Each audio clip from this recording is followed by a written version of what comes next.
औज़ु बिल्लाहि मिनश शैतानिर रजीम। बिस्मिल्लाहिर्रहमानिर्रहीम। इन्नद्दीन इंदल्लाहिल इस्लाम। सदक़ल्लाहुल अज़ीम। सूरह अल इमरान की आयत 19 का एक हिस्सा, इसका तर्जुमा है, बेशक अल्लाह के नज़दीक दीन सिर्फ इस्लाम है। इन्नद्दीन इंदल्लाहिल इस्लाम। आज का मौजू इस्लामी तहज़ीब को दरपेश चैलेंजेस, ये सामने रखा गया है, क्योंकि नमाज के उन्वान से आखिरी नशिस्त हमारी बाकी थी, उसे हम आइंदा मुकम्मल कर सकेंगे। दरमियान में ये एक बात सामने आ गई है कि इस मौजू पर कुछ बात कर ली जाए। तहज़ीब किसे कहते हैं, तहज़ीब क्या होती है, फिर उसी हवाले से इस्लामी तहज़ीब की बात है। बुनियादी तौर पर इंसान के ज़िंदगी बसर करने के तौर तरीक़े, उन तौर तरीक़ों के जो बुनियादें हैं, जिनके तह में उस तहज़ीब का यानी उसके अनासिर तरकीबी यानी उसका अक़ीदा, उसकी सोच, उसका नज़रिया, जिस बुनियाद पर उसे इख्तियार किया जाता है, तो बुनियादी तौर पर तो बात सिर्फ इतनी रहेगी कि किसी भी गुरूह के, किसी कौम के, किसी ख़ित्ते के लोगों के जो चाल चलन की बात है, तौर तरीक़ों की बात है, ज़िंदगी गुजारने का जो नज़्म है, जो उनका तरीक़ा है, उसी का नाम उनकी तहज़ीब है। इसी के साथ एक और लफ्ज़ भी इस्तेमाल होता है, तमद्दुन, तहज़ीब व तमद्दुन। एक और लफ्ज़ भी इस्तेमाल होता है, सक़ाफ़त। ये भी तकरीबन हम मानी ही बात है। जैसे भी आप सुन रहे थे सिंधी सक़ाफ़त, यानी सक़ाफ़त की कुछ अलामात और उस हवाले से फिर उसका इज़हार, कुछ बातें, इसी तरह और दीगर भी।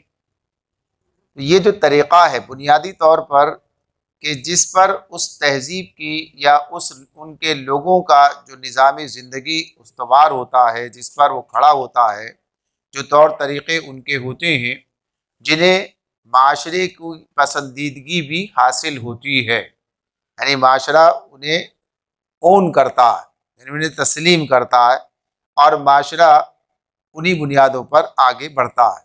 तो ये हर कौम का, हर जगह का, हर ख़ित्ते का, हर मज़हब और मिल्लत के लोगों का मामला है कि उनकी अपनी अपनी तहज़ीब है, अपना अपना उनका तरीक़ा है। इसी एतबार से इस्लाम की तहज़ीब है।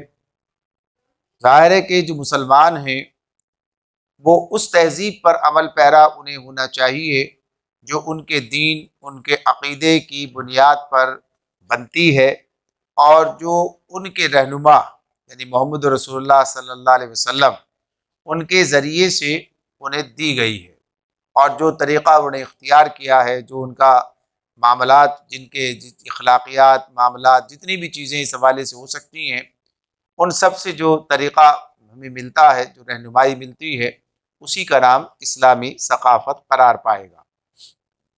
इसको हम इस तरह भी देख और समझ सकते हैं, जैसे एक शेर अल्लामा का हमारे सामने आता है, बल्कि दो रखिए सामने।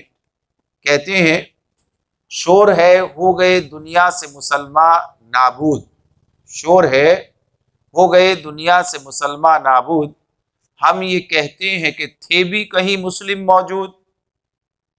हम ये कहते हैं, कह रहे हैं कि ये जो शोर है, ये जो बड़ा हंगामा है और इस पर बड़ी बात हो रही है, वाविला है कि मुसलमानों का मामला, मुसलमानों की हैसियत, मुसलमान जो है उस तरह बाकी नहीं रह गए, उनके साथ जुल्म है, सितम है। तो कहते हैं कि हम ये कहते हैं कि थे भी कहीं मुस्लिम मौजूद, यानी जो जिन्हें मुसलमान कहा जाए, तो गोया वो ये कहते हैं कि जो लोग इस्लाम के नाम पर, मुसलमानों के नाम पर मौजूद हैं, उनके मुस्लिम होने के हवाले से वो सवाल उठा रहे हैं। तो आगे इसकी वजाहत खुद करते हैं, कहते हैं वज़ा में तुम हो नसारा तो तमद्दुन में हनूद, ये मुसलमान है जिन्हें देख के शर्माए यहूद। तो ये जो इस्लाम की इस्लामी तहजीब की बात हो रही है, तो वो कहते हैं कि मुसलमानों ने अब जो सूरत इख्तियार की है, वज़ा क्या है, वज़ा क़ता, यानी जो इंसान का रंग ढंग है, चाल चलन है, जो उसके लिबास की बात है, यानी जिस तरह से वो दिखता है, दिखना पसंद करता है, तो इसके बारे में वो कहते हैं ये भी तहजीब ही का हिस्सा है। तहजीब, जैसे मैंने पहले अर्ज किया था आपसे कि तमद्दुन जो है ये भी उसी का हम मानी है। तमद्दुन असलन है मदनियत से, तमद्दुन मदनियत से है, और मदनियत भी अरबी का लफ्ज है, और मदनियत मदीने से है। मदीना क्या है, शहर को मदीना कहते हैं। जो मदीनतुन नबी है तो उसका मतलब होता है नबी का शहर।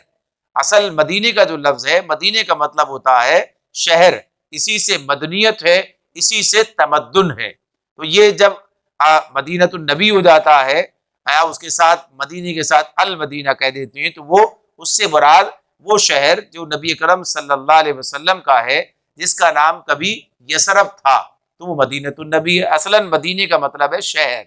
तो ये मदीने से ही मदनियत निकला और मदनियत से तमद्दुन बना, यानी शहरी जिंदगी का, जिंदगी के उस शहर के लोगों की जिंदगी का तरीका क्या है, यानी ये उसकी मदनियत है।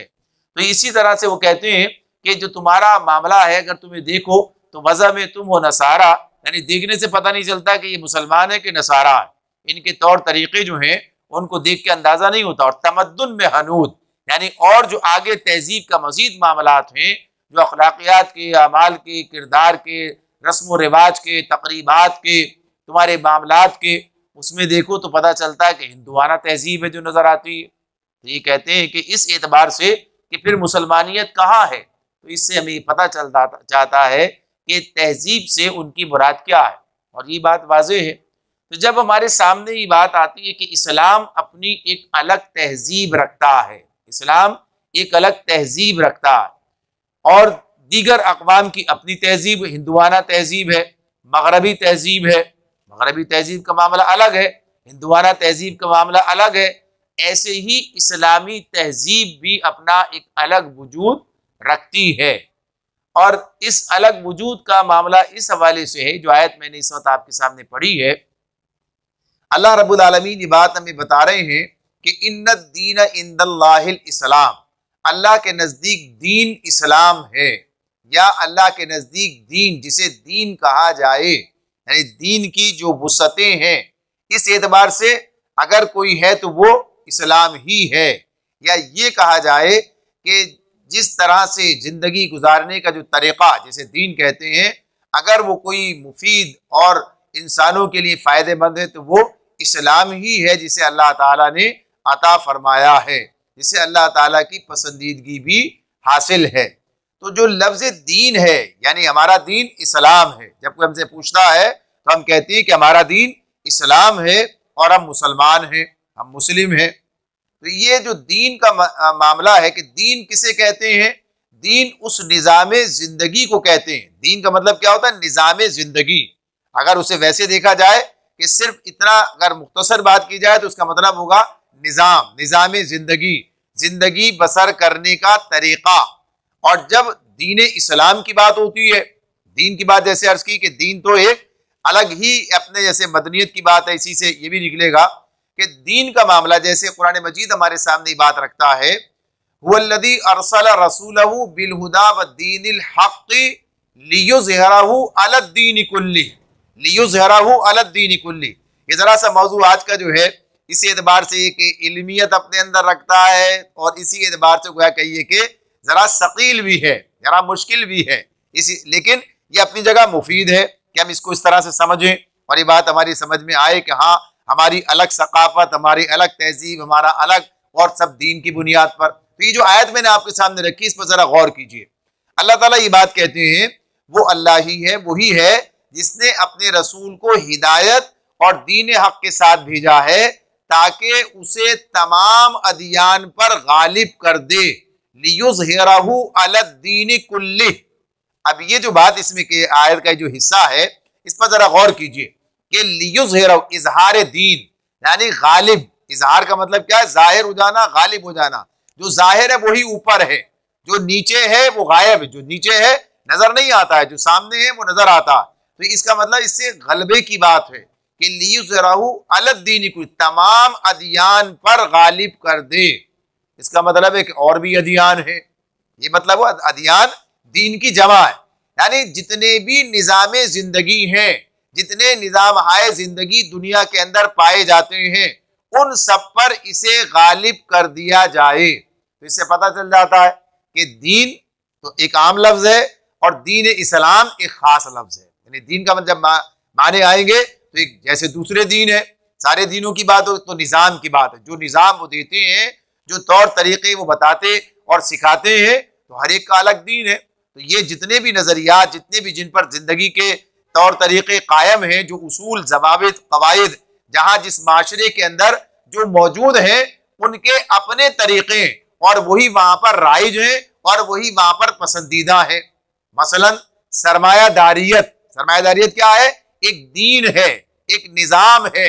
इश्तराकियत एक दीन है, एक निज़ाम है। यानी इस एतबार से ये जो चीज़ है कि ये अपना उसूल रखते हैं और जिस जहां पर सरमायादाराना निज़ाम है, जहां सरमायादारियत है, तो गोया कहिए कि वही पसंदीदी का दर्जा रखती है। उसके उसूल, कायदे, कवानीन वहां उस माशरे के अंदर राइज है। अब जब इसके मुकाबले में दूसरी तहजीब आती है, जब इसके मुकाबले में दूसरा दीन आता है, जैसे इस्लाम हमारा दीन है, जब ये आता है तो जो चीजें, बेशतर चीजें, यानी सारी की सारी नहीं कहा जाएगा, बेशतर चीजें जो सरमायादारियत के अंदर पसंदीदा है, जो इश्तराकियत के अंदर पसंदीदा है, इस्लाम के अंदर नापसंदीदा है। इस्लाम के अंदर वो नापसंदीदा है। जैसे तबकाती निज़ाम है, इस्लाम तबकाती निज़ाम को कबूल नहीं करता है। वो सबके लिए जीने का हक बराबर से देता है। वो इस्तेसाल पर यकीन नहीं रखता है।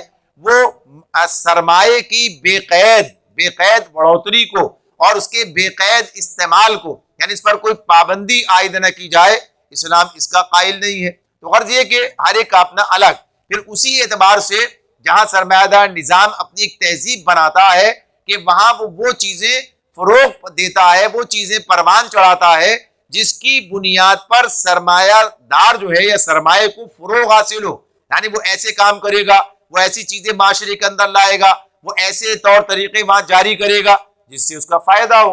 लेकिन इस्लाम इस मामले में अपने तौर तरीक़े रखता है, अपनी तहजीब रखता है, अपना तमद्दुन रखता है, अपना निज़ाम रखता है, और वो अपने अंदर यानी उसके मानने वाले जो लोग हैं उन्हें इस बात की इजाजत नहीं देता कि वो अपने मफादात के लिए बेक़ैद, यानी कोई नज़्म नहीं है, कोई ज़ब्त नहीं है, कोई कवायद नहीं है, कोई इसके ऊपर कैद नहीं है, और फिर वो जो है अपने मफादात के हुसूल के लिए माशरे के अंदर जो बिगाड़ चाहे पैदा कर दे।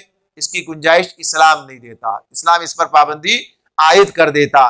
तो इस तरह हमारे सामने बात आ जाती है कि इस्लाम एक अलग दीन है, यानी दीन और दूसरे जो है अलग दीन है। अब इसे तहजीब कह लीजिए या इसे इस एतबार से कहिए कि इसी पर तहजीब बनती है, यानी उसी की बुनियाद पर वो तहजीब आगे बढ़ती है, फ़रोग़ पाती है।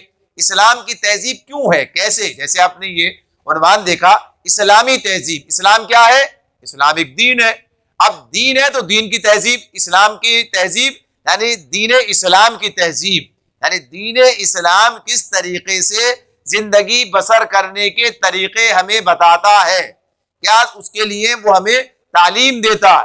तो आज सबसे बड़ा चैलेंज ये क्या, यूं कहिए कि ये तो न कहा जाए कि इस्लामी तहजीब को चैलेंज दरपेश है।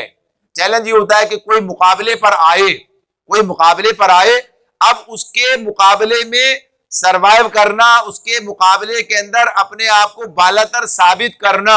अब उसके सामने कोई, उसके मुकाबिल कोई ऐसी हम पल्ला चीज आ गई है, यानी दो के दरमियान मुकाबला जब होता है, जो चैलेंज होता है कि इस चैलेंज से निमटना, अब इसने ये चीज हमारे सामने लाकर रख दी है, अब हम इससे कैसे निमटे, यानी कैसे इस मामले से हम अपने आप को सरवाइव करें, आगे बढ़े, कैसे इस चैलेंज का जो है मुकाबला किया जाए। तो अगर इस तरह देखा जाए तो ये बात वाज़ेह रहनी चाहिए कि इस्लाम अपनी नहज के अंदर, इस्लाम जो है अपनी तौर पर अपनी जात के अंदर इतना मुकम्मल निज़ाम जिंदगी है, इतना जबरदस्त तरीका उसने हमें अता किया है कि इसके मुकाबले पर कोई दीन इस तरह मौजूद नहीं है कि वो इसे चैलेंज करे और इसे कहे कि ये गलत और ये सही, और उसे अपने आप को बचाना और अपने आप को दुरुस्त साबित करना मुश्किल करार पा जाए। तो ये मामला इस एतबार से नहीं है, बल्कि चैलेंज इस एतबार से हमारे सामने आता है कि आज इस्लामी तहजीब अपने पूरे खदो खाल के एतबार से, अपने पूरे निजाम और जाब्ते के एतबार से, जिसे कहा जाए ये मुकम्मल इस्लामी तहजीब है, ये मुकम्मल इस्लामी तहजीब है, ये हमें जमीन पर उस तरह रूबा अमल नजर नहीं आती। ये जमीन पर हमें उस तरह रूबा अमल नजर नहीं आती जिसे देखकर कहा जा सके, जिसके बारे में कहा जाए ये इस्लामी तहजीब है और ये इस्लाम के अलमबरदार हैं, इस्लाम के मानने वाले हैं, और ये इनका तमद्दुन जो है ये मुकम्मल इस्लामी है, ये मुकम्मल इस्लाम के मुताबिक है, ये तहजीब इस्लामी कहलाई जाएगी। तो जिस तरह ये बात अपनी जगह पर है कि आज शरीयत की बालादस्ती, आज इस्लाम की बालादस्ती कहीं मौजूद नहीं है, इस्लाम के मौजूद होने, हक होने के बावजूद और बड़ी तादाद में, कसीर तादाद के अंदर, यानी कोई मामूली बात नहीं है, दुनिया का 1/4 जब मुसलमान अपने आप को यानी दुनिया के अंदर पाए जाते हैं और उनकी इतनी बड़ी तादाद के अंदर आजाद रियासतें मौजूद हैं, उसके बावजूद सूरत हाल क्या है? ये बात अपनी जगह है कि शरीयत अपने मुकम्मल वजूद के एतबार से इक्का दुक्का बातें, कम ज्यादा बातें ये तो मिल जाएंगी, लेकिन शरीयत अपने मुकम्मल वजूद के साथ कामिल तौर पर शरीयत गालिब किसी जगह पर हो, किसी मुल्क में हो, तो ये सूरत हाल अभी तक मौजूद नहीं है, ये सूरत हाल इस तरह सामने नहीं है। तो जब ऐसे हालात हों, जब ऐसी कैफियत हो, तो उसका नतीजा यही है कि इस्लामी तहजीब भी पूरी तरह मौजूद नहीं है। आप किसी भी मुल्क की तहजीब को उठाकर ये नहीं कह सकते कि ये मुकम्मल इस्लामी तहजीब है। हाँ, उसमें कुछ इस्लाम का भी मामला होगा, उसमें कुछ इस्लामी चीजें भी मौजूद होंगी और उसमें कुछ गैर इस्लामी चीजें भी मौजूद होंगी। जैसे अभी वो शेर आपके सामने रहा कि हिंदुआना तमद्दुन में हनूद, ये जो कह रहे हैं वो इसी एतबार से हैं। और फिर उनका अपना जो और दीगर ये जो कहा कि ये मुसलमान हैं जिन्हें देख के शर्माए यहूद, तो यहूद का जो कल्चर है, यहूद का जो फलसफा जिंदगी है और जो मादा परस्ती का मामला है और जो उनका सरमाया के हिसाब से जो उनके मामलात हैं, इस एतबार से वह कहिए मुसलमान भी उसी रास्ते पर चले गए, उस तरफ नजर आते हैं, तो इसीलिए ये बात कहते हैं। तो ये असल चैलेंज ये है कि आज का मुसलमान, आज का एक तो बात यही कि दुनिया के अंदर इस्लामी तहजीब मुकम्मल तौर पर गालिब किसी माशरे में नजर आए, ये सूरत हाल मौजूद नहीं है, हालांकि होना चाहिए। और दूसरी बात इसके साथ चैलेंज की ये भी आ जाती है कि आज का मुसलमान, आज के मुसलमान की सूरत हाल ये है कि अमूमी तौर पर जो आम मुसलमान है वो कुल्ली तौर पर इस्लामी तहजीब से आगाह नहीं है, कुल्ली तौर पर इस्लामी तहजीब से आगाह नहीं कि इस्लामी तहजीब क्या है। बात चीजें इधर उधर से आ गई हैं, बात चीजें रसूम और रिवाज के तौर पर मौजूद हैं और बात चीजें जो है इस्लाम की हैं, बात गैर इस्लाम की है, और उनको आदमी समझता है कि बस ये हमारी तहजीब है, ये हमारा तरीका है, ये हमारा चाल चलन है। तो ये चीज जो है माशरे के अंदर हमारे सामने पाई जाती है। अब इसी में होता यह है कि जब कोई गालिब तहजीब होती है, जब कोई गालिब निज़ाम जिंदगी होता है, गालिब से मुराद क्या है? गालिब से मुराद ये नहीं है कि अपने उसूलों की बुनियाद पर, अपने निज़ाम की बुनियाद पर, अपनी हक्कानियत की बुनियाद पर, ये बात नहीं गालिब, बल्कि गालिब क्या है? गालिब इस एतबार से है कि अगर उसे सियासी गलबा हासिल हो जाए, सियासी गलबा हासिल हो जाए, और एक एतबार से जो लोग उसके तहत हैं उनके अंदर उनसे मरूबियत भी पैदा हो जाए। यानी इसके मुकाबले में, यानी एक तो होता है कि जब कोई सियासी गलबा आ जाता है तो कुछ लोग ऐसे होते हैं कि उस सियासी गलबे को ही चैलेंज कर देते हैं, यानी वहां पर एक जंग आजादी की फजा बन जाती है, वहां आजादी की तहरीक चल निकलती है, तो उसके हवाले से फिर सूरत हाल बदलती है और वो तहजीब उसके अंदर इस तरह से नफूज नहीं कर पाती जिस तरह से उन लोगों के अंदर नफूज करती है कि जो उस बालादस्ती को कबूल कर लेते हैं, जो उसके आगे सर झुका देते हैं। जैसे बर्र सगीर में अंग्रेजों के आ जाने के बाद जो सूरत हाल बनी, अंग्रेजों के आ जाने के बाद जो सूरत हाल बनी कि मुसलमानों के एक बड़े तबके ने उस बालादस्ती को कबूल कर लिया और उसके तहत ही अपनी जिंदगी बसर करने का फैसला कर लिया, उसके तहत ही अपनी जिंदगी बसर करने का फैसला कर लिया। यानी ये वही बात है जो सर सैयद का फलसफा है कि अब हमें अंग्रेजों के साथ ही रहना है और उनकी बालादस्ती ही में रहना, लिहाजा हमें उनकी तहजीब, उनके तौर तरीके, उनके अपने जबान और उनके सारे मामलात को इख्तियार करना चाहिए। और ये हुआ, ये सूरत हाल बनी। तो एक तो यही बात होती है कि जब सियासी गलबा आ जाता है, अब ये गलबा सही है या गलत, अगर सही होता तो कायम रहता, सही होता तो कायम रहता, लेकिन चला गया, गायब हो गया। इसीलिए चला गया कि किसी के घर पर अगर कोई कब्जा कर ले, यानी अगर मेरी कमजोरी की वजह से, हमारी आपस की भाइयों की ना इत्तेफाकी की वजह से अगर कोई गासिब हमारे घर पर कब्जा कर ले, कोई गासिब हमारे घर पर कब्जा कर ले, तो उसका कब्जा जायज नहीं हो जाएगा, घर तो हमारा ही रहेगा, घर तो हमारा ही रहेगा। अलबत्ता ये कि कब्जा उसका है, कब्जा जो है, तो ये कब्जा क्या है, ये गासिबाना है। तो दुनिया के सारे मामलात इसी एतबार से, दुनिया के अंदर असलन जो निज़ाम होना चाहिए, असलन जो अल्लाह ताला ने जो उम्मत इसके लिए बर्पा की है, इसकी ही बालादस्ती होनी चाहिए। लेकिन इसकी कमजोरी, इसकी आज जो मुसलमानों के गलबे की बात है, उसकी वजह यह नहीं है कि इस्लाम जो है वो दुरुस्त नहीं है और इस्लाम हमारे मगलूब हो जाने की वजह बना है, बल्कि असल बात यह है कि इस्लाम से दूरी हमारे मगलूबियत की वजह बन गई है, हमारी मगलूबियत की वजह इस्लाम से दूरी बनी है। तो इस एतबार से जो बात मैं अर्ज कर रहा था कि गलबे का जहाँ मामला होता है तो उसकी नौयत अलग अलग हुआ करती है। सिर्फ सियासी गलबा इस एतबार से है कि कब्जा है, यानी दूसरों की कमजोरी से फायदा उठाकर उन पर सियासी बालादस्ती जो है कायम कर ली गई है। तो जब लोग इससे मरूब हो जाते हैं, जब इसे कबूल कर लेते हैं, तो उनकी तहजीब उनके अंदर सरायत करती चली जाती है। तो ऐसे मुसलमानों के साथ भी हुआ, ऐसे मुसलमानों के साथ भी हुआ कि इनके अंदर भी फरंगी जो जहनियत थी और उनकी जो सकाफत और उनकी जो तहजीब थी वो इनके अंदर आनी शुरू हुई, और जिसके लिए अब हम कहते हैं कि कल सफेद अंग्रेज थे, आज काले अंग्रेज पाए जाते हैं। यानी ये इस एतबार से कि उन्हीं जहन के, उन्हीं सोच के, उसी तहजीब के, उसी तमद्दुन के, उसी सकाफत के अलमबरदार जो हैं वो इस तरह मौजूद हैं। तो ये वही लोग हैं कि जो जहनी तौर पर उधर ही चले गए हैं, उन्हीं की तरफ जाकर, यानी उन्हीं के साथ मुतमईन है।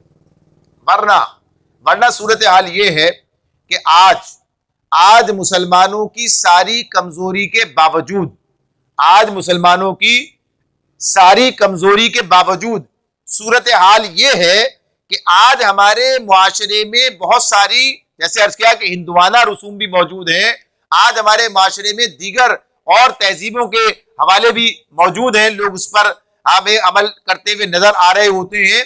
लेकिन इसके बावजूद बहुत आगे बढ़कर उन चीजों को हमारी तहजीब में दाखिल नहीं किया जा सका है।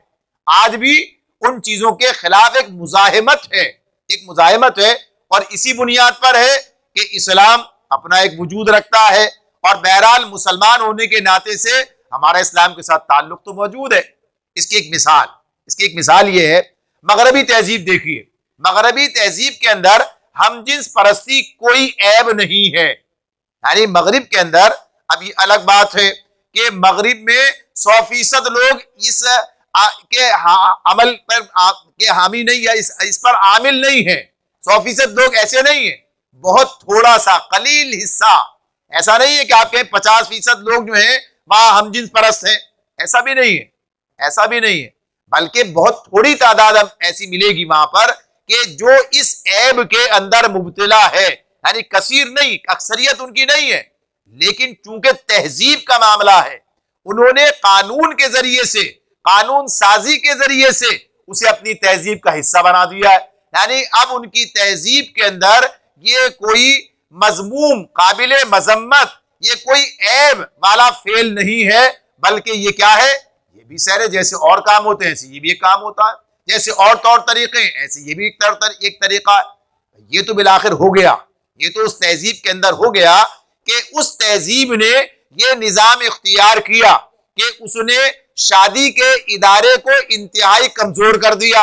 और ये एक हकीकत है कि अब उनकी अक्सरियत जो है, यानी उनके पहला जो मामला बड़ी आखिर में जाके किसी को मामला बन जाए हो जाए वो अलग बात है, वरना उनकी अक्सरियत आज भी गैर शादी यानी शादी के बगैर जो है वो जिंदगी बसर करने की मुतमन्नी आदि और ये काम कर रही है। यानी इस माशरे के अंदर बहुत सारे लोग मिलेंगे कि जो इसी तरह से जिंदगी बसर कर रहे हैं कि वो दो आदमियों ने, एक मर्द औरत ने मिलकर रहने का फैसला कर लिया और वो मिलकर रह रहे हैं, और एक कहिए कि अज़दवाजी जिंदगी बगैर शादी के निकाह के जो उनका तरीका है, उनके पास भी शादी का इदारा तो मौजूद है, वहां भी जाकर वो चर्च में जाकर शादी करते हैं, और जो कानूनी शादी कहलाती है जिससे कुछ हुकूक आयद हो जाते हैं, कुछ जिम्मेदारियां बन जाती हैं, मर्द और औरत जो है एक ज़ाब्ते के अंदर आ जाते हैं, उनके औलाद को कानूनी निज़ाम ज़ाब्ता मिल जाता है, ये सब चीज। लेकिन अक्सरियत का मामला क्या है आज कि वो इसके बगैर ही जिंदगी गुजारने के लिए तैयार है। ये चीज मौजूद है, आ गई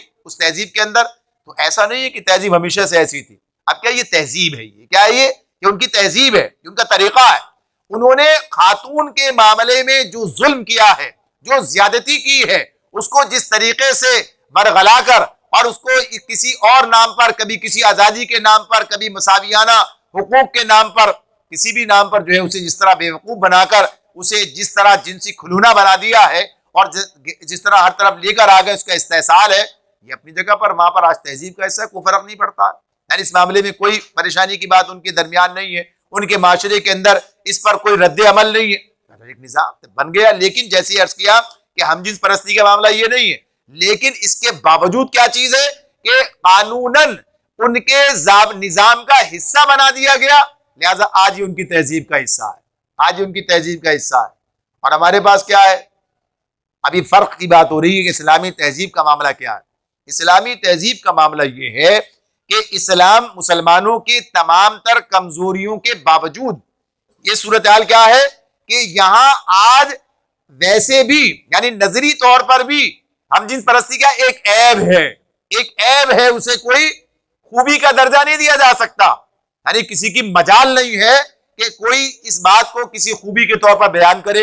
इस माशरे में अभी वहां नहीं पहुंची ये बात, इसलिए कि तहजीब का हिस्सा नहीं बना है। यानी मामला क्या है, और कानून साजी के जरिए से इसे तहजीब का हिस्सा बनाने की मसनूई कोशिश की जा रही है, मसनूई, इसलिए कि माशरे में इसकी तलब नहीं है, माशरे के अंदर इसके ऊपर जो है आमादगी नहीं है, माशरा नहीं चाहता, बल्कि 2 नंबर तरीकों से, मुख्तलिफ शेल्टर्स के जरिए से, मुख्तलिफ नाम लेकर, कभी मुखन्निसों के हुकूक का नाम लेकर, कभी कुछ और कहकर ये जो है इसको आगे बढ़ाने की बात हो रही है। लेकिन अभी भी ये अपने मकसद में कामयाबी हासिल नहीं हो सकी है, हासिल नहीं हो सकी, इसीलिए कि ये तहजीब बहरहाल अपनी जगह जिंदा तहजीब है, और इस्लामी तहजीब जो है अपनी जगह एक जिंदा तहजीब है, और इसके अंदर पसंदीदगी और नापसंदीदगी का मामला बिल्कुल वाज़े, वो कि लोग इख्तियार भी कर लेते हैं बात चीजें। जैसे कि आज आप देखिए बेपर्दगी आम हो गई है,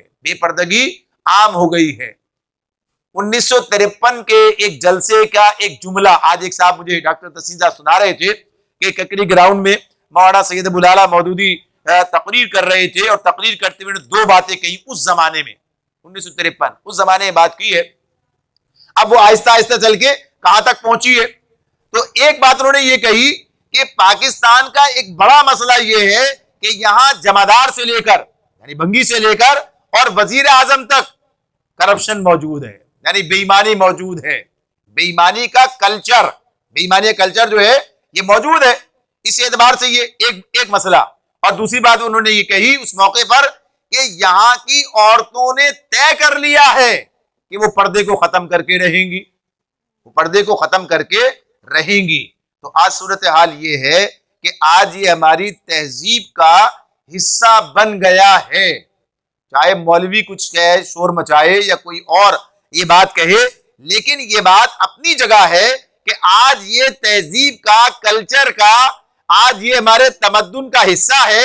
आज आप चले जाइए, आज आपको मिलेंगे मखलूत तालीमी इदारे मिलेंगे, तालीमी इदारे जो, आप अगर कोई अच्छे तालीमी इदारे की बात करें, अच्छी से मुराद क्या है, जिसका नाम जरा ऊंचा है, जहां तालीम का कोई मेयार है, या जहां से निकलने वाले लोगों की कोई कीमत है माशरे में, या जिन्हें आगे बढ़ने का मौके वहां से हासिल है, तो बहरहाल क्या चीज है, मखलूत तालीमी निज़ाम है। और मखलूत तालीमी निज़ाम के अंदर वहां जाकर देखिए तो बात क्या सामने आती है, बात ये सामने आती है कि वहां पर बेपर्दगी आम है। बेपर्दगी, अपनी तकरीबात में चले जाइए, जहां पर ये, यहां से निकलिए, यहीं पर आप देखिए कि आपके जहां पर ये हालों की एक भरमार है, नाज़ाबाद चले जाइए और एक दिन सर्वे कीजिए और देखिए क्या सूरत हाल है। यानी किसी जगह पर ये बात कोई कहीं ऐब नजर आ रही हो, कोई आदमी से ऐब कह रहा हो कि जनाब आपने मखलूत निजाम कायम किया है, बल्कि अब तो हालत यहां तक पहुंच गई है कि अगर कोई सेपरेशन कर दे, पहले तो यही सारी चीजें, इनकी गुंजाइश कितनी है ये तो एक अलग मसला है कि कितनी गुंजाइश, लेकिन बहरहाल हराम हराम है और जो चीज दुरुस्त यानी जिसे पसंदीदा नहीं कहा जाए वो नापसंदीदा वो अपनी जगह रहेगी। हराम का मामला जो सबसे ज्यादा सख्त बात क्या है, वरना तो वैसी चीजें अपनी जगह पर अपनी नहज के अंदर उस तरह नहीं समझी जाएंगी कि वो हमारी तहजीब का कितना हिस्सा है, लेकिन जो चीजें हराम के दर्जे में है, यानी ये बेपर्दगी का जो मामला है, तो आप देखिए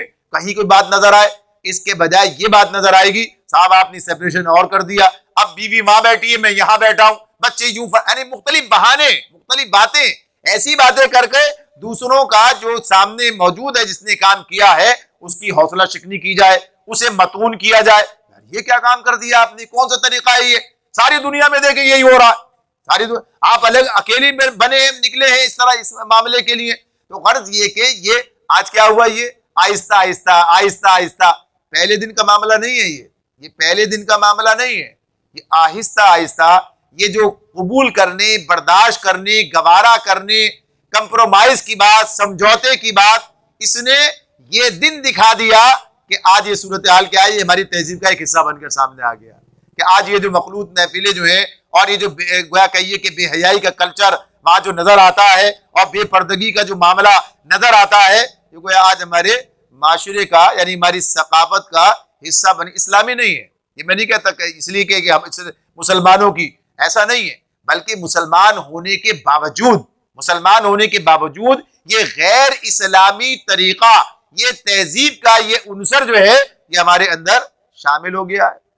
तो ये नहीं कहा जा सकता कि अगर इसी तरह से मामला बातिल का जारी रहा, उसके हरबे अपने जारी रहे, तो ऐसा ऐन मुमकिन है कि जो चीजें आज इंतहाई नापसंदीदा नजर आ रही हैं, कल वही माशरे के अंदर रिवाज पा जाए, कल उसकी खराबी जो है वो जहनों से निकल जाए, जैसे इसकी खराबी निकल गई, भाई इसकी खराबी भी तो निकली है ना बिलाखिर। तो ऐसा है ना मुमकिन है, अगर इस पर बंद ना बांधा गया, अगर इसकी रोक टोक न की गई, अगर इसके अंदर इस्लामी तहजीब, इस्लामी सकाफत पर इसरार न किया गया, अगर उसका एहया दोबारा से जिंदा करना,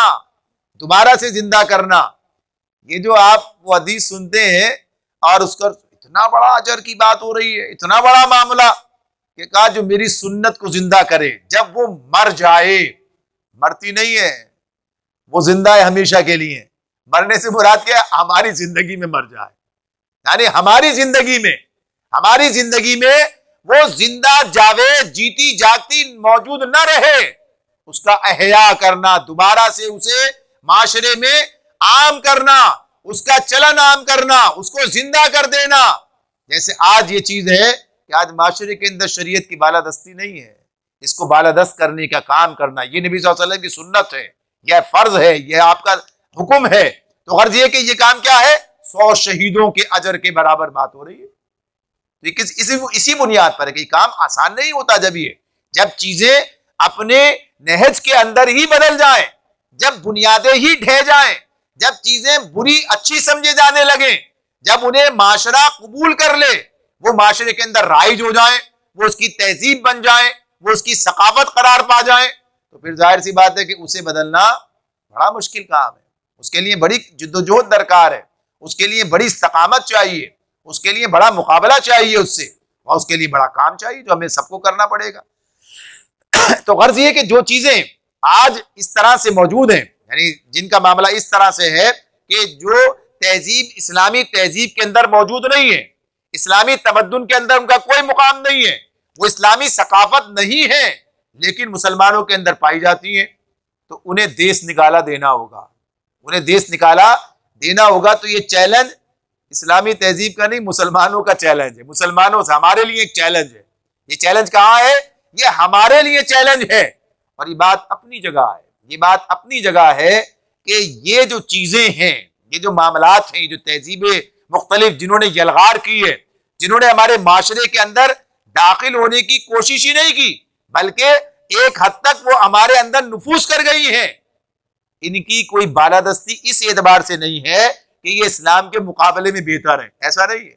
इसके जो असरात हैं, जो नताइज हैं, जो उस माशरे ने भुगते हैं, और जो अब यहाँ भी हम भुगतना हमारे पास भी शुरू हो चुके हैं, ऐसे हालात पैदा हो रहे हैं। आज हमारा खानदानी निजाम जो है खतरे में है, टूट फूट का शिकार हो रहा है, खानदानी इदारे जो है टूट रहे हैं, हालात खराब हो रहे हैं, मादा परस्ती हद से आगे बढ़ती चली जा रही है। यहाँ भी यतीमों का कोई सरपरस्त नहीं मिल रहा है, यहाँ भी ओल्ड होम जो है वो आबाद हो रहे हैं, यहाँ भी शेल्टर हाउसेज जो है वो कायम किए जा रहे हैं, यहाँ भी दारुल अमान बनाए जा रहे हैं औरतों के लिए, मर्दों के तहफ़्फ़ुज़ के बगैर उन्हें जिंदगी बसर करने के लिए। तो ये सारी सूरत हाल अपनी जगह पर है। इसकी वजह यही है कि उस तहजीब के जो नताइज हैं बहरहाल सामने आकर रहेंगे, उस तहजीब के नताइज सामने आकर रहेंगे।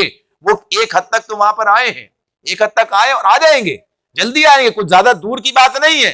आप देखिएगा सूरत हाल क्या सामने होती है, आप या आपके बाद आने वाले इस चीज को अपनी आंखों से देखेंगे। अल्लामा इकबाल ने उस वक्त ये बात कही थी, इसके बारे में कहा, तुम्हारी तहजीब खुद अपने खंजर से आप ही खुदकुशी करेगी। तुम्हारी तहजीब अपने खंजर से आप ही खुदकुशी करेगी। जिसे कहा कि जो आशियाना चेहरा जिसमें कमजोर, उस पे शाख पर जो आशियाना बनेगा वो नापायदार होगा। तो इस एतबार से ये बात कहते हैं कि ये जो तहजीब है ये खुद अपनी मौत आप मर रही है। यानी जिन चीजों को इन्होंने आजादी का और सबका बनाया, अपना मामला इस तरह से लेके चले थे, तो उसका नतीजा क्या निकला है कि वो खुद इनके खिलाफ है। उससे खुद इनकी अपनी तहजीबी, अपनी तमद्दुनी मौत जो है वो वाक़ई हो रही है, यानी वाक़या वजूद में आ रहा है। तो ये जो चीज है, ये जो शाख नाजुक पे आशियाना बनेगा नापायदार होगा, जो शाख नाजुक पे आशियाना बनेगा नापायदार होगा, तो इसको जरा सा अपने सामने रख लीजिए इस बात को, तो ये बात समझ में आएगी कहना क्या चाहते हैं।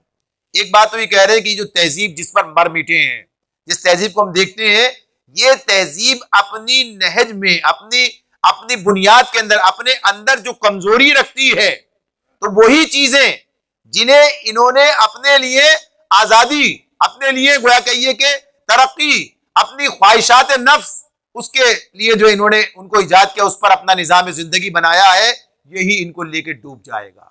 और ये बात है कि आज वो माशरा बर्बादी की तरफ जा रहा है, आज नहीं कल, कल नहीं परसों। बहरहाल ये सूरत हाल है कि उस माशरे के लिए सरवाइव करने का कोई मामला बाकी नहीं है। मामला सिर्फ इतना है कि उसके मुकाबिल जो तहजीब होनी चाहिए वो तहजीब खुद सो रही है, यानी मुसलमानों की तहजीब जो उसके मुकाबिल होनी चाहिए थी, इसकी वजह से उसे देर लग रही है, वरना वो अपनी नहज में खत्म हो चुका है मामला वो इस एतबार से। और उसकी बुनियाद क्या है? ये कहते हैं शाख नाजुक पे आशियाना। तो शाख नाजुक क्या है? ये इंसानी दिमाग की बुनियाद पर जो निजाम बनाए जाते हैं। शाख नाजुक क्या है? कि जो निजाम, जो तहजीब इंसानों की बुनियाद पर बनती है, उनके तौर तरीके, उनके अपने ख्यालात, उनकी अपनी ख्वाहिशात, उनके अपनी तमन्नाएं, उनके अपने नजरियात, उनके अपने जो कुछ वो अपने क्या कहिए तीर और तुक्के लड़ाते, इसकी बुनियाद पर बनती है, तो वो शाख नाजुक है। और इसके मुकाबले में इस्लामी तहजीब क्या है? इल्हामी तहजीब है।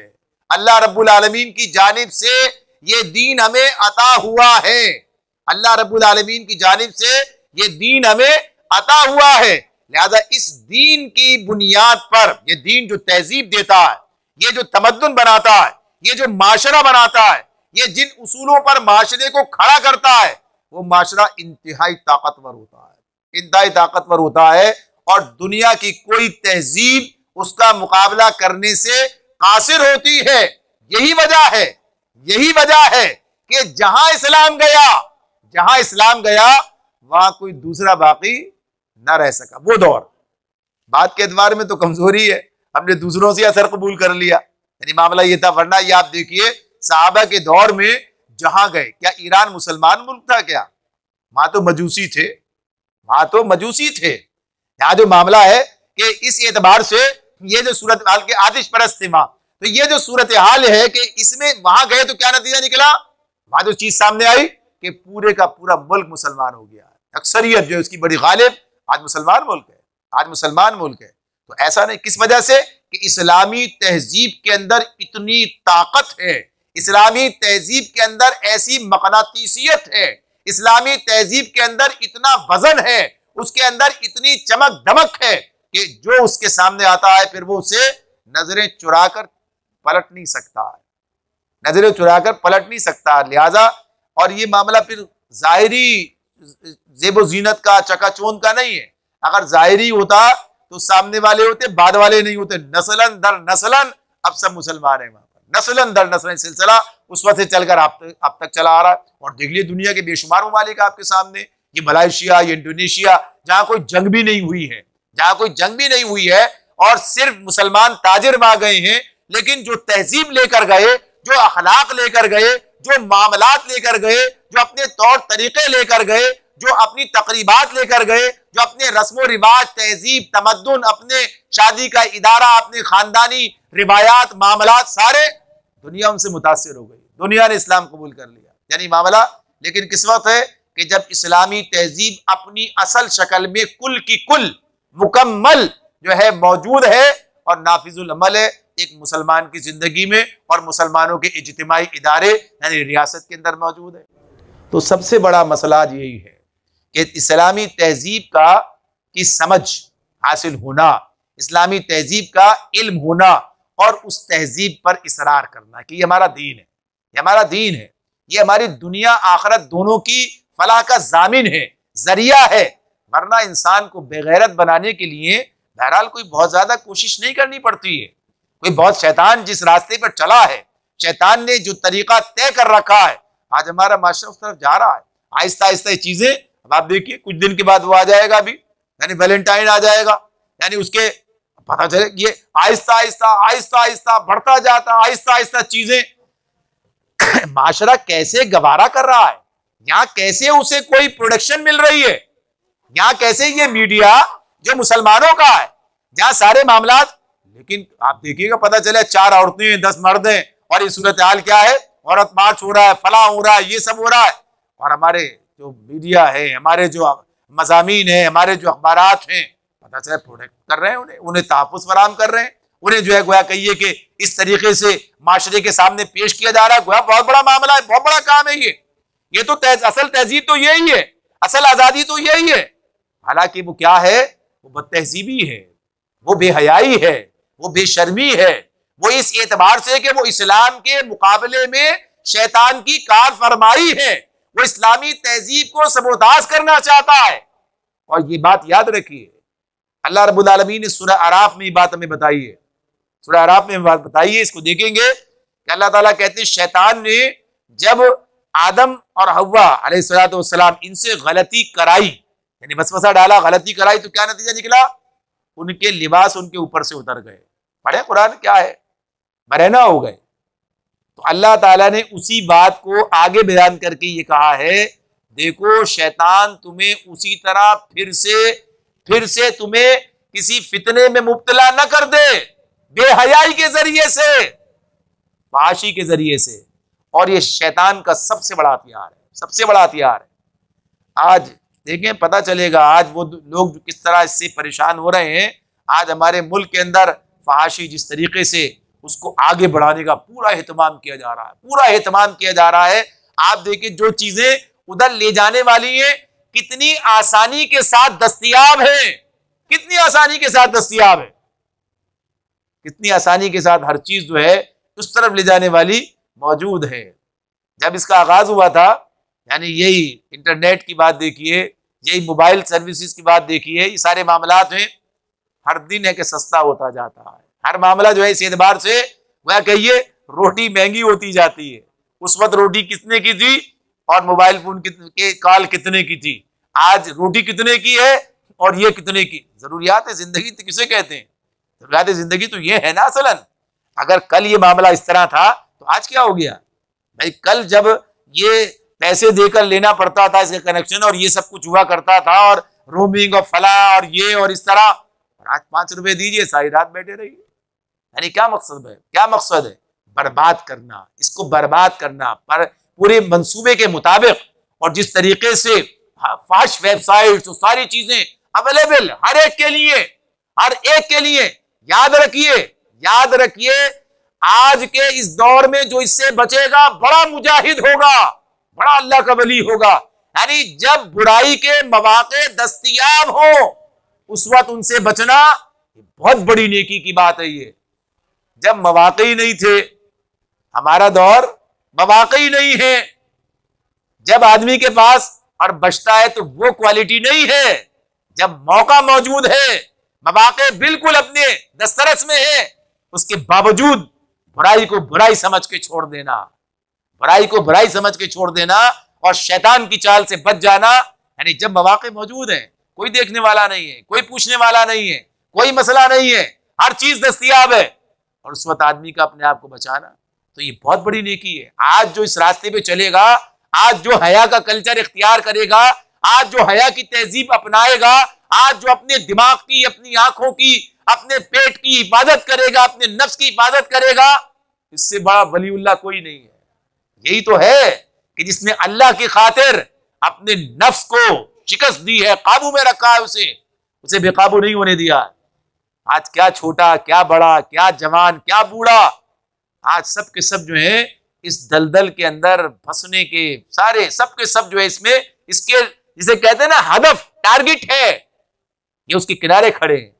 हम सबको इससे बचने की भरपूर कोशिश करना, और जितनी गैर इस्लामी मामलात और खुसूसियत के साथ ये तहजीबी मामलात जो हैं, ये तकरीबात के मसाइल, ये बेपर्दगी के मसाइल, ये बेहयाई का कल्चर, ये फहाशी के मामलात, ये हराम का मामला, चाहे हराम खाने में, यानी सिर्फ रिस्क हराम तो नहीं होता है, ताल्लुक भी तो हराम होता है, ताल्लुक भी तो हराम होता है। यानी इसको भी देखना इस एतबार से और समझना और इसको आम करना, इस बात को फैलाना कि हम जिस सकाफत के अमीन हैं, हम जिस तहजीब के अलमबरदार हैं, हम जिस दीन के पैरोकार और उस पर हम ईमान रखने वाले हैं, यही हमारी तहजीब है। वही नबी अकरम सल्लल्लाहु अलैहि वसल्लम का कल्चर हमारा कल्चर है, वही तरीके हमारे तरीके होने चाहिए। अल्लाह रब्बुल आलमीन हमें इन मामलात में समझ बूझ सा काम लेने की तौफीक अता फरमाए और आप खुद अपने आप को भी और अपनी इस कौम को भी बचाने की तौफीक अता फरमाए। वाखिर दावाना अनिल हम्दुलिल्लाहि रब्बिल आलमीन।